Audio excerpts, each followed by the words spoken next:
বরাবর বিজয়কৃষ্ণ মহাবিদ্যালয়ের second semester Bangla অনার্সের ছাত্রছাত্রীরা অনলাইন ক্লাস বেশ কিছুদিন হলো অন্যান্য সেমিস্টারে শুরু হয়েছিল। তোমাদের সঙ্গে হোয়াটসঅ্যাপ যোগাযোগটা আমার ছিল না বলে আমি এর আগে তোমাদের ক্লাস নিতে পারিনি। আজকের ক্লাসের পর থেকে নিয়মিতভাবে তোমাদের যে অধ্যায়টা আমি কলেজে পড়াই, শাক্তপদাবলী, সেই অধ্যায়ের এবছরের যে প্রশ্নপত্রগুলো খুব ইম্পর্টেন্ট, সেই প্রশ্নপত্রগুলো আমি আলোচনা করব এবং তোমাদের কিছু পদ কলেজে পড়ানো বাকি ছিল, সেই পদগুলোও আমি ধীরে ধীরে পড়াবো। যেহেতু আগমনী, বিজয়া এবং বাল্যলীলা এই পর্যায়ের পদগুলো পড়ানো হয়ে গেছিল ক্লাসে, আমি মূলত এখান থেকে যে বড় প্রশ্নগুলো হতে পারে সেই প্রশ্নগুলো ধরে ধরে আমি কিছু আলোচনা আজকে থেকে শুরু করছি এবং ফাঁকে ফাঁকে আমরা ভক্তের আকুতি শ্রেণীর যে পদগুলো পড়ানো হয়নি সেই পদগুলো আমরা এই অনলাইনে পড়াবো। এখন তোমাদের এবছরে যে প্রশ্নপত্র ইম্পর্টেন্ট বলে আমার কাছে মনে হয়েছে, তার মধ্যে একটি প্রশ্ন বাল্যলীলা এবং আগমনী বিজয়া পর্যায়ের পদগুলিতে কবি রামপ্রসাদ সেনের কৃতিত্ব আলোচনা করো। এখন কবি রামপ্রসাদ সেনের কৃতিত্ব আলোচনা করতে গিয়ে শুরুতে যে কথাটা আবশ্যিকভাবে বলা প্রয়োজন, যে তোমরা বৈষ্ণব পদাবলীতে যেভাবে কবি চণ্ডীদাসকে দেখেছ, শাক্ত পদাবলী সাহিত্যে ঠিক সেই রকমভাবেই রামপ্রসাদ সেনকে আমরা বিচার বিশ্লেষণ করে থাকি। তার কারণ চণ্ডীদাস এত গভীরের কবি, কিন্তু তার যত গভীরে যা গেছেন তিনি তত সহজ হয়েছে তার বলার ভঙ্গি, এবং সহজতায় সরলতায় আচ্ছন্ন হয়েছে গভীর মগ্নতার বিষয় চণ্ডীদাসের পদাবলীতে। ঠিক একইভাবে রামপ্রসাদ সেন, যিনি হালিশহরে জন্মাচ্ছেন, দারিদ্র ক্লিষ্ট অবস্থায় যিনি কাটাচ্ছেন সমস্ত জীবন, কিন্তু মাতৃ সাধক হিসেবে, তন্ত্রের মহানিবিষ্ট সাধক হিসেবে তিনি উত্তুঙ্গ সীমা স্পর্শ করেছিলেন এবং এই সীমা স্পর্শের জন্য তার পদ যত গভীরে গেছে তত সহজতায় সরলতায় নিরলঙ্কৃত ভাষা মাধুর্যে তিনি এক অনুপম রূপ সামগ্রী শাক্তপদ সাহিত্যে প্রতিস্থাপন করতে পেরেছিলেন। এখন তন্ত্রের যে সাধনা, সেই সাধনাতে সাধারণভাবে যারা তান্ত্রিক তারা 6টি পদ্মের কল্পনা করে নেয়, একদম আমাদের স্পাইনাল কর্ড থেকে মাথা পর্যন্ত, এবং তাদের আলাদা আলাদা নাম আছে, এবং সেই পদ্মগুলো তারা ভাবে যে যোগ সাধনার মাধ্যমে সেগুলোকে জাগাতে হয়। একজন পদ্মাসনে বসে আছেন একজন যোগী, এইরকম ভাবে তোমরা বিষয়টাকে ভাবো, আর স্পাইনাল কর্ড থেকে একদম সিদ্ধার শুরু থেকে মাথা পর্যন্ত ভাবো। 6টা পদ্ম অধোমুখে আছে এবং তাদের পাশাপাশি 2টি শিরা, ইরা এবং সুষুম্না, তারা ওপরের দিকে উঠে গেছে, আর তলায় কুলকুণ্ডলিনী শক্তি সেটা একেবারে গোল সাপের মতো পেঁচিয়ে শুয়ে আছে। এখন একটি ঝাঁপির মধ্যে একটি সাপ যদি থাকে শীতকালে, তাকে বারবার তুমি খোঁচা দাও, সে আরো গুটিয়ে যাবে, আরো গুটিয়ে যাবে, আরো গুটিয়ে যাবে, শেষে সে যেমন ফোঁস করে ওঠে, তেমনিভাবে যোগ সাধনা করতে করতে ওই কুলকুণ্ডলিনী শক্তি হঠাৎ করে জেগে ওঠে এবং এক একটা পদ্মকে এক একটা সাধনার মধ্য দিয়ে তারা আঘাত করে, পদ্মগুলো ঊর্ধ্বমুখী হয়ে যায়। এখন বলা হয় যে একদম নিচে যে পদ্মটি আছে সেটা ঊর্ধ্বমুখী হলে কাম চেতনা বিলুপ্ত হয়ে যায় সাধকের দেহ থেকে। এইরকম ভাবে পেটের কাছের পদ্ম, বুকের কাছে একটি পদ্ম আছে, গলার কাছে আছে, কণ্ঠের কাছে আছে, এবং শেষে আছে মাথায় সহস্রার, যার নাম। সেই পদ্ম যার বিকশিত হয় তিনি নিজে ভগবান হয়ে যান, তিনি ঈশ্বর হয়ে যান। সেই জন্য রামপ্রসাদ সেন সেই সহস্রার দল তার বিকশিত হয়েছিল বলে মনে করা হয়। তন্ত্র সাধনাতে তিনি এইরকম পর্যায়ে উঠেছিলেন এবং সেই জন্য তিনি তার পদের মধ্যে বলছেন, চিনি খাওয়া ভালো নয়, চিনি হতে ভালোবাসি। অর্থাৎ আমি নিজে চিনি হয়ে উঠেছি, অর্থাৎ আমি ঈশ্বরের কাছাকাছি পৌঁছেছি। শ্রীরামকৃষ্ণ যখন মাকে খাওয়াচ্ছেন, সেই খাবার নিজে খেয়ে নিচ্ছেন, মাকে মালা পরাচ্ছেন, তারপরে নিজে পড়ে নিচ্ছেন, আসলে ঈশ্বর আর তিনি একাকার হয়ে গেছেন। তো এই নিজেই যিনি ঈশ্বরের কাছাকাছি বা নিজে ঈশ্বরের সমতুল হয়ে যান, তিনি যখন কিছু প্রকাশ করেন কোনো সাহিত্যের মধ্যে, সঙ্গীতের মধ্যে, তার ভেতরে যেটা থাকে গভীরতা। রামপ্রসাদ সেন এই গভীরতার কবি।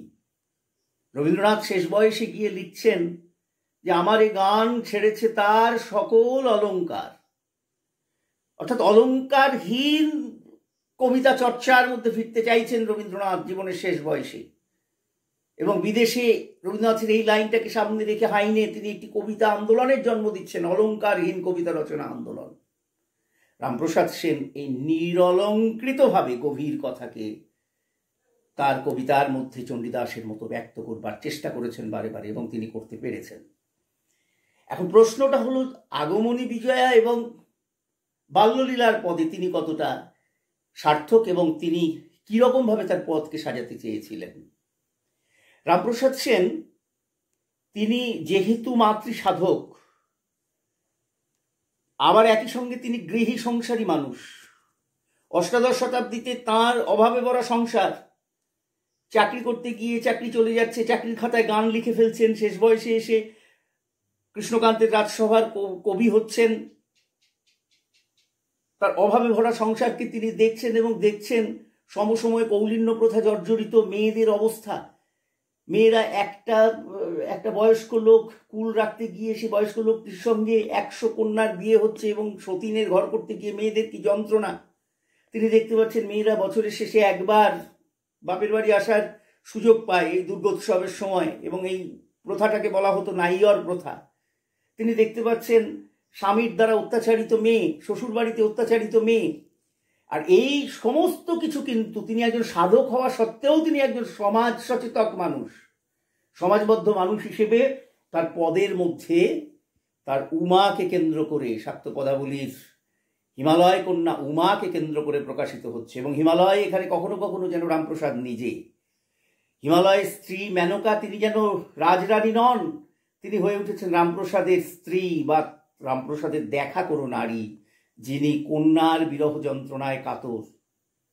রামপ্রসাদ সেন তার বাল্যলীলার পদগুলির মধ্যে একদিকে যেমন নিজের জীবনের তাঁর কন্যার অভিজ্ঞতাকে প্রকাশ করছেন উমার মধ্য দিয়ে, ঠিক একইভাবে আবার তিনি যেহেতু সাধক, স্বপ্ন প্রসঙ্গের মধ্য দিয়ে, রামপ্রসাদ সেনের কবিতায় এই স্বপ্ন একটি উল্লেখযোগ্য বিষয়, যে স্বপ্ন প্রসঙ্গের মধ্য দিয়ে তিনি উমাকে ছুঁয়ে ছেনে দেখতে চাইছেন যে এই উমা তো সেই উমা নয়। একটি পদের খানিকটা অংশ পড়লে তোমরা বুঝতে পারবে। রামপ্রসাদ লিখছেন, হিমালয়কে সম্বোধন করছেন মেনকা, মেনকার কণ্ঠস্বরের মধ্য দিয়ে তিনি বলাচ্ছেন, কি বলাচ্ছেন? আমার উমা সামান্য মেয়ে নয়, গিরি তোমারই কুমারী তা নয়, তা নয়। স্বপ্নে যা দেখেছি গিরি কহিতে মনে বাসি ভয়। ওহে কার চতুর্মুখ, কার পঞ্চমুখ, উমা তাদের মস্তকে রয়। কার চতুর্মুখ? ব্রহ্মা। বলছে উমা যে সে মেয়ে নয়, মেনকা বলছেন, আমি স্বপ্নে দেখেছি। আসলে আমরা একটি শব্দকে নিয়ে ভারতবর্ষের দর্শন ভীষণ চিন্তা করেছে। ওম, ওম শব্দটার জন্ম হয়েছে অ প্লাস উ প্লাস ম।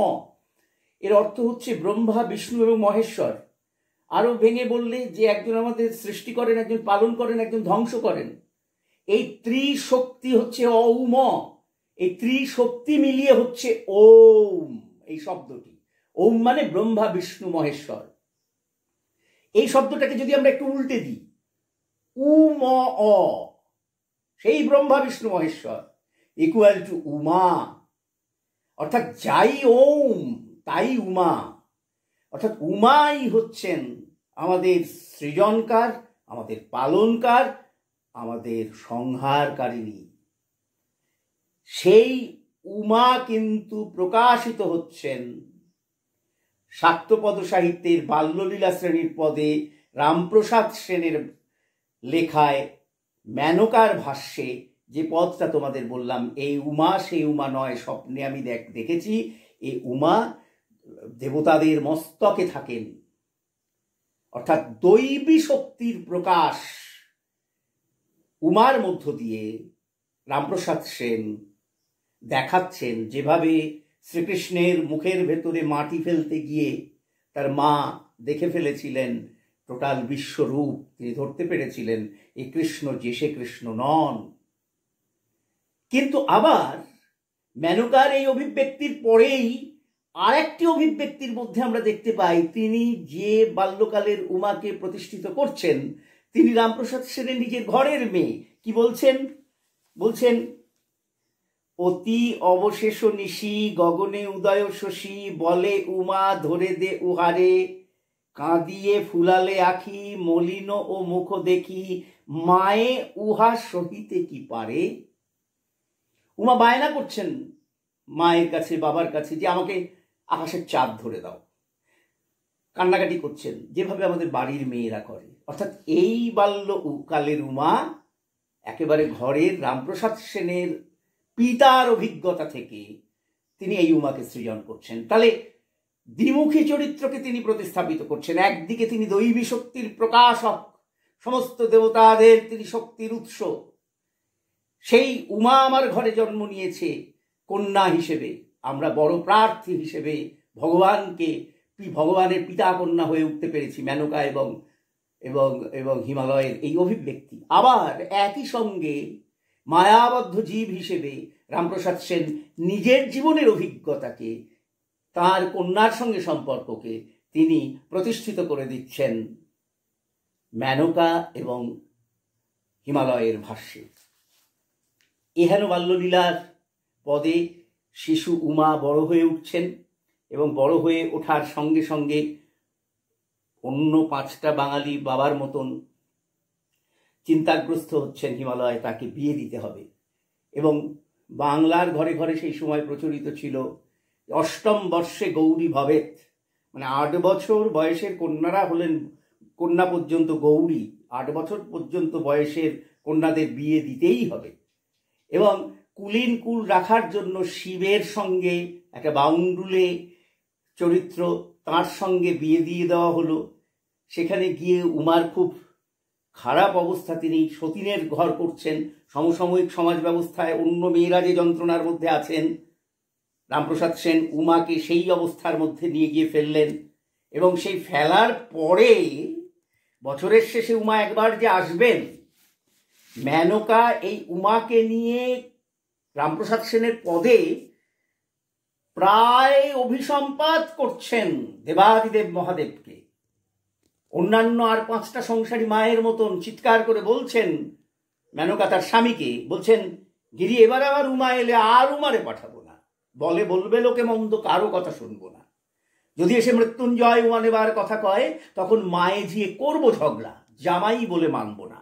দ্বিজ রামপ্রসাদ কয়, এ দুঃখ কি প্রাণে সয়, শিব শ্মশানে মশানে ফেরে, ঘরের ভাবনা ভাবে না।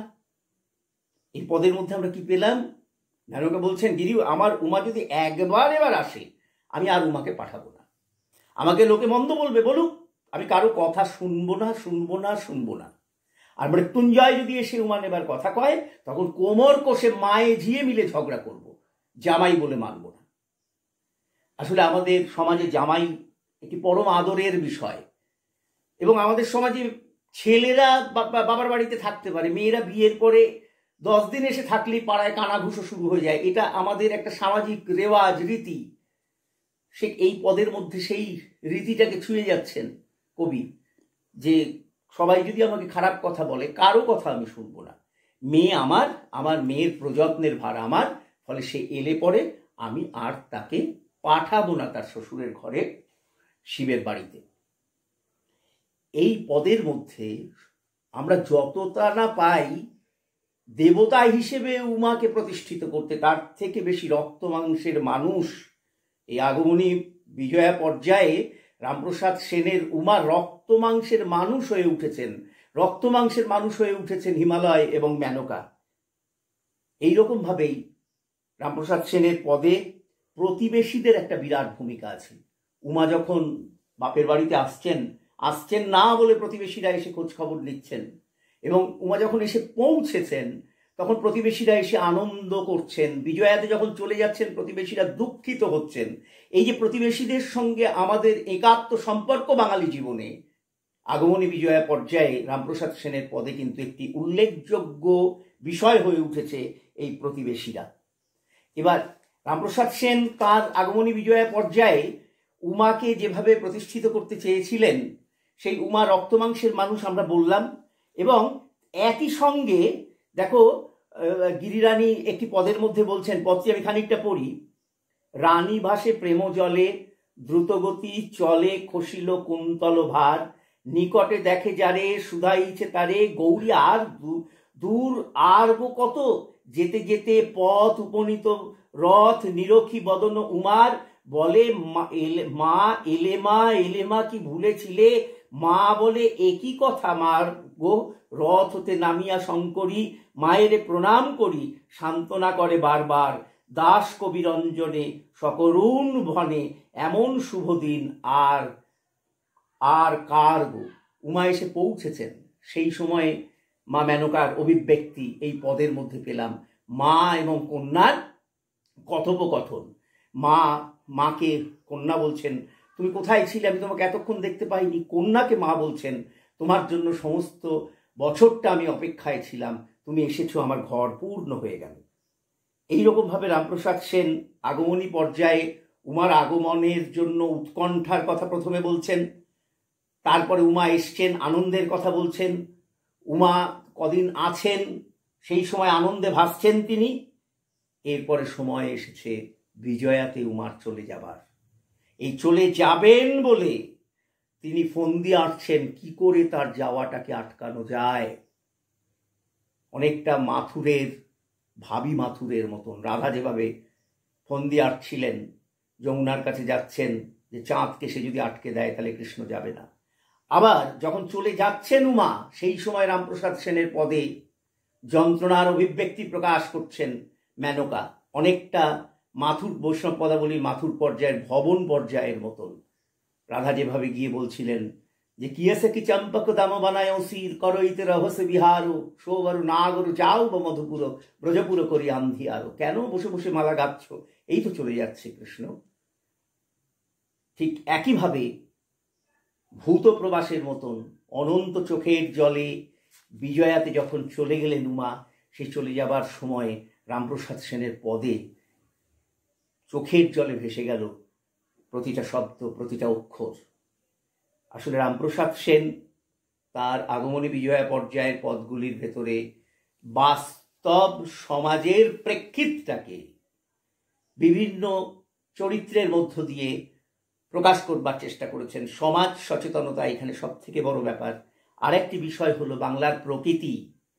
দুর্গোৎসবের সময় যে নানা রঙে মেতে ওঠে, এই বাংলার প্রকৃতিকে, তার শিউলি ফুল, কাশ ফুল, ঘাস, শিশির রামপ্রসাদের কোনো কোনো পদের মধ্যে আমরা প্রক্ষিপ্তভাবে প্রকাশিত হতে দেখি।